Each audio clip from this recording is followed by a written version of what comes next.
মাছের তেল একবার এইভাবে রান্না করে দেখতে পারেন বন্ধুরা, খেতে কিন্তু দারুণ হয়। এক থালা ভাত নিমিষে কিন্তু শেষ হয়ে যাবে।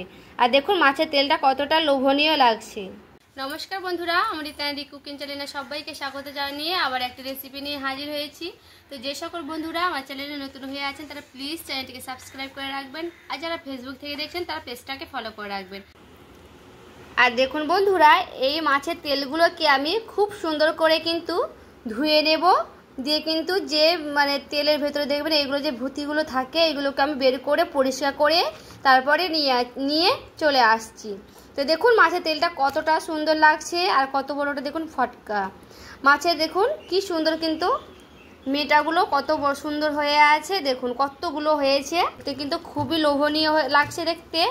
এইগুলোকে আমি ভালো মতো করে ধুয়ে পরিষ্কার করে নিয়ে চলে আসছি, তারপরে দেখাচ্ছি।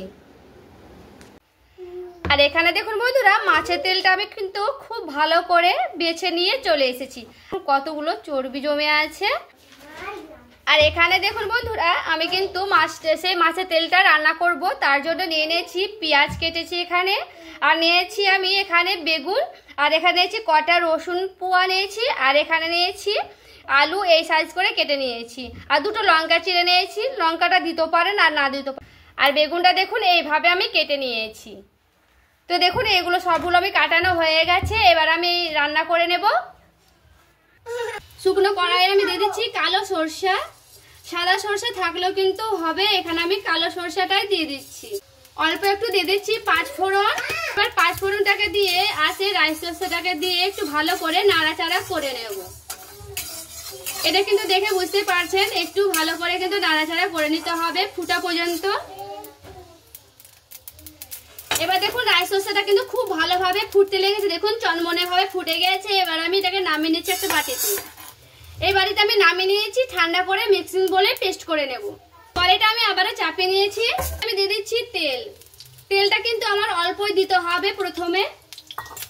এখানে আমি দিয়ে দিচ্ছি কেটে রাখা পেঁয়াজ।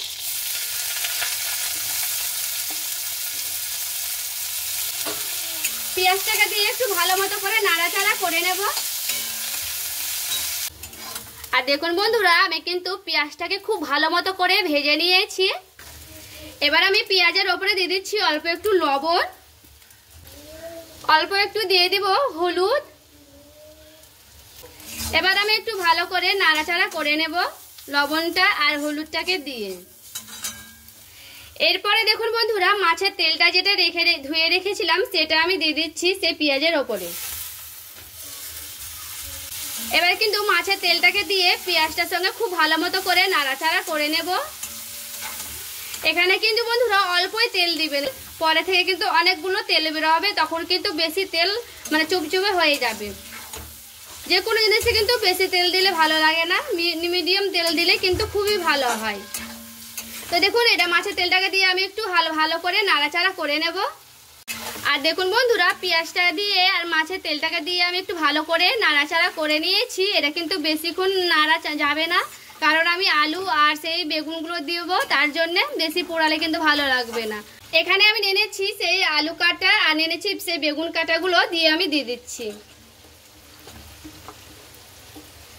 তার সঙ্গে আমি সেই রসুনটা রেখেছিলাম, সেই রসুনটা কিন্তু দিয়ে দিব সেই তেলের ওপরে, সেই মাছের তেলের ওপরেই দিতে হবে কিন্তু। আর এখানে আমি দিয়ে দিচ্ছি সেই লঙ্কা চিড়াটা, আর দিয়ে দেবো সেই আলুটা, উপকরণ একসঙ্গে দিয়ে দিয়েছি। এবার আমি হালকা করে নাড়াচাড়া করে নেব। এখানে কিন্তু গ্যাসের আঁচটা একেবারে কমিয়ে দিতে হবে, মিডিয়াম রাখতে হবে, খুব কমিয়ে দিতে হবে না বা খুব বেশি দিতে হবে না, মিডিয়াম রেখে অনবরত কিন্তু নাড়াচাড়া করে নিতে হবে। আর দেখুন এটা আমি একটু ভালো করে নাড়াচাড়া করে নিচ্ছি।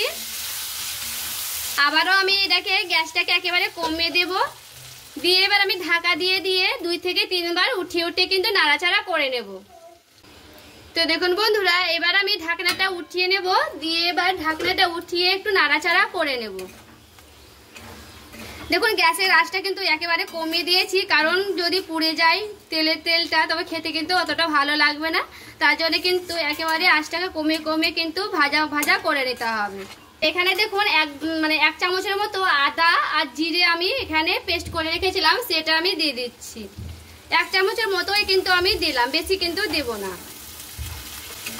এটা কিন্তু দিতেও পারেন নাও দিতে পারেন, কিন্তু দিলে কিন্তু একটু ভালো টেস্টি হয়, তার জন্য কিন্তু আমি দিয়ে দিলাম। আবার আমি ঢাকা দিয়ে দিলাম। এবার কিছুক্ষণ পর ফিরে আসছি। আর আমি ঢাকনাটাকে উঠিয়ে দিয়েছি। এবার আমি ঢাকনাটাকে উঠিয়ে একটু ভালো করে নাড়াচাড়া করে নিয়েছি। আর দেখুন কত সুন্দর কিন্তু তেল ছেড়ে এসেছে। আলুগুলো কিন্তু খুব পারফেক্ট ভাবে কিন্তু সেদ্ধ হয়ে গেছে।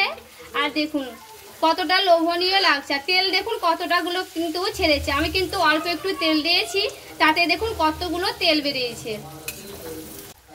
আর এখানে দেখুন মিক্সিং বলে আমি কিন্তু খুব ভালোভাবে কিন্তু রাইস সসটাকে মিক্স করে নিয়েছি। এবার আমি ওপরে একটু করে ছিটিয়ে দেব।